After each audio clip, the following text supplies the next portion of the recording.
सब्जी यस्तो होस् जुन बनाउनको लागि निकै नै सजिलो पनि रहोस्, खाँदाखेरिमा मिठो पनि होस्।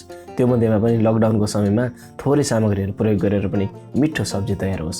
यसपालि हामी एकदमै सजिलोसँग मिठो तयार हुने M.l.A सब्जी बनाउनेछौँ, अथवा मसेउरा, लौका र थोरै आलु राखेर मिठो सब्जी तयार गर्नेछौँ। आज यो रेसिपी सेयर गर्दैछु। च्यानलमा पहिलोचोटि हुनुहुन्छ भने सब्सक्राइब गर्नुहोस्। अब चाहिँ बनाउनको लागि मैले यो लौका लिएको छु। लौका एकदमै ठुलो छ, तर यसको म पुरै चाहिँ प्रयोग गर्दिनँ, थोरै भाग मात्रै प्रयोग गर्नेछु। जसको लागि चाहिँ तोरीको तेल मैले एउटा भाँडामा यसरी राखिदिएँ र अलिकति सिङ्गो जिरा राखेको छु। थोरै मेथीको दाना पनि राखिदिएँ र यसमा अलिकति सौँफ राखेको छु।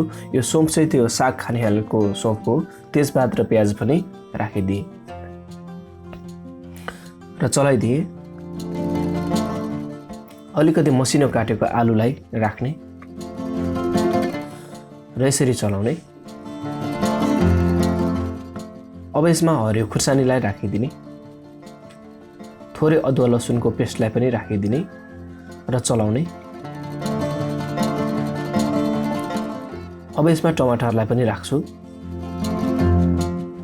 र चलाउने। मसेउरा जसलाई मैले तातो पानीमा भिजाएर राखेको थिएँ लगभग 10 मिनट जति, त्यसपछि यसलाई पनि यसरी राखेर चलाइदिने।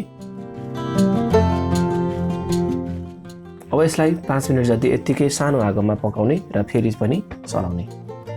अब यसमा लौकालाई राखिदिने।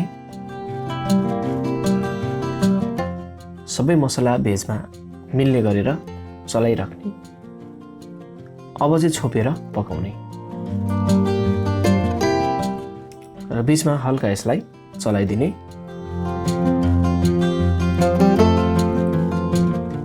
अलिकति धुलो बेसार, जिरा र धनियाँको धुलो र थोरै स्वाद अनुसारको नुन। सबै मसलाहरूलाई यो हाम्रो सब्जीमा मिलाएर चलाउने। अब छोपेर फेरि पनि यसलाई पकाउने। यसरी सफ्ट हुन थालेको छ, यसलाई बिचमा निकालेर चलाइदिने। अब थोरै यसमा पानी पनि राख्नुपर्छ। पानी हामी धेरै राख्दैनौँ, ठिक्कको मात्रामा आफूलाई चाहिने जति राखेर यसलाई पनि चलाइदिनुपर्छ। आजको रेसिपी तपाईँहरूलाई कस्तो लागेको छ लेख्नलाई पक्कै नभुल्नु होला। तपाईँको सल्लाह सुझाव र प्रतिक्रियाले निकै नै सपोर्ट मिल्नेछ र छोपेर यसलाई बोइल हुनको लागि मजाले पकाउन राख्ने। अब यसरी मजाले बोइल हुन थालेको छ र पाक्न पनि थालिसकेको छ। फेरि पनि बिचमा यसलाई चलाउने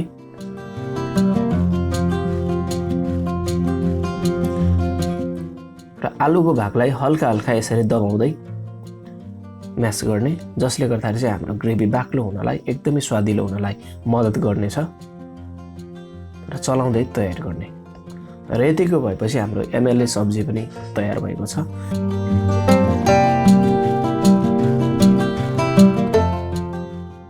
अर्थात् मसेउरा, लौका र आलु मिसाएर बनाएको यो M.l.A सब्जी तपाईँहरूलाई कस्तो लाग्यो? यदि मन परेको छ भने भिडियोलाई लाइक गर्नुहोस्। च्यानललाई सब्सक्राइब गर्नु भएको छैन र पहिलोचोटि हुनुहुन्छ भने च्यानललाई सब्सक्राइब गर्नलाई पक्कै पनि नभुल्नुहोला र च्यानलप्रति कुनै पनि सल्लाह सुझाव र कमेन्ट भए लेख्नुहोस्, जसले गर्दाखेरि हाम्रो च्यानल निकै नै इम्प्रुभ हुनलाई मद्दत गर्नेछ।